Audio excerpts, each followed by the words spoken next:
It is not looking good for the Indiana Fever front office today.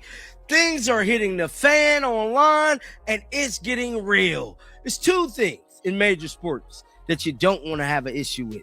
That is selling tickets and locker room drama. And to me, it looked like the Indiana Fever got the recipe for both of them. Because based on some of the responses from fans online, yeah, it's getting real. Now, what if I was to tell you there was a fan? Nobody expected a ticket listing to become the biggest Indiana Fever story of the week. Not the media, not the WNBA, and certainly not the Indiana Fever front office. What started as a single post online suddenly turned into something much bigger. A debate, a backlash, and, according to many fans, a warning sign. Over the last few days, Fever supporters haven't just been talking about wins and losses. They've been talking about frustration. The kind that doesn't disappear after one game. The kind that builds over weeks, over months, and over every missed opportunity. Now, many fans believe they've finally reached their breaking point. The surprising part? This story wasn't supposed to be about basketball at all. It was supposed to be about tickets, just tickets, but then one viral post changed everything. As screenshots started spreading online, fans immediately noticed something unusual. The discussion exploded. Comment sections exploded. Sports pages exploded. Suddenly, everyone was asking the same question. What is happening in Indiana? Supporters weren't simply discussing ticket prices anymore.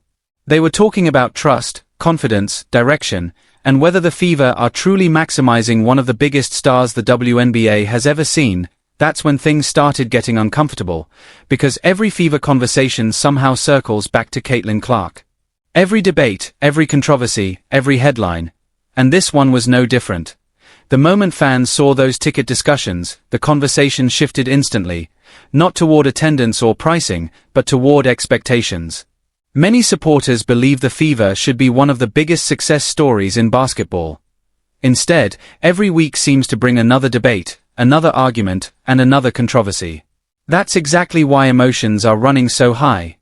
This is no longer just about one game. It's not even about one season. It's about where this franchise is heading. And according to many fans, that's the real reason people are paying attention. Then came the backlash. That's when the story became impossible to ignore, because supporters started voicing their frustration everywhere. Social media, sports forums, comment sections, everywhere. Some blamed coaching. Others blamed execution. Others pointed directly at the expectations surrounding the team. Now, guys, I have told you that I had fans reach out to me last year when they were doing the day-to-day injury fiasco, the sham, the mockery, the sham mockery of the day-to-day Caitlin Clark injury fiasco from last year. That was the start of all this. Well, that and the Indiana Fever fans are racist, according to Angel Reese. That was the start of the downward trend in the Caitlin Clark fandom and the Fever losing favor in the eyes of the fans. And I said, people reached out to me. They planned trips. They canceled trips. They bought tickets. Again, they finally gave up. People have told me, we decided to not try it again this year. All right. Then there was is there a back injury, not a back injury situation? People have had enough, folks. People have had enough. Now, this is one of my longtime followers right here, John Michaels. He is a Air Force veteran. And he has officially said, nah, I'm good. I'm good. The family's good. We're not going. Message for Amber Cox. Nobody agreed on the solution, but everyone agreed on one thing. Something felt wrong. That's when Stephanie White's name started showing up again, and once it did, the debate reached a whole new level. Every decision started getting analyzed, every substitution, every timeout, every rotation, every possession. Fans weren't just watching games anymore, they were studying them, searching for answers, looking for explanations, and trying to figure out who was responsible. That's when the pressure started building fast. Very fast. The scary part is that the Fever are no longer being viewed as a rebuilding team. Those days are over. People expect results immediately, especially with Caitlin Clark on the roster. That's the reality. Fair or unfair, right or wrong, the expectations surrounding this team have become enormous. And he has officially said, nah, I'm good. I'm good. The family's good. We're not going. Message for Amber Cox.